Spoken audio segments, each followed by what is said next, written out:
sudan ni mo, mother? Ha? Hani na imong sudan. Nilaw, uy.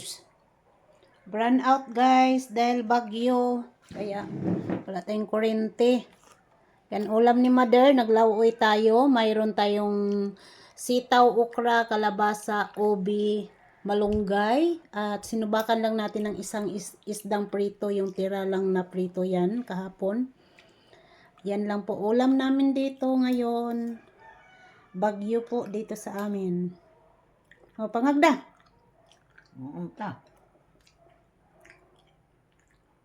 Paniod to.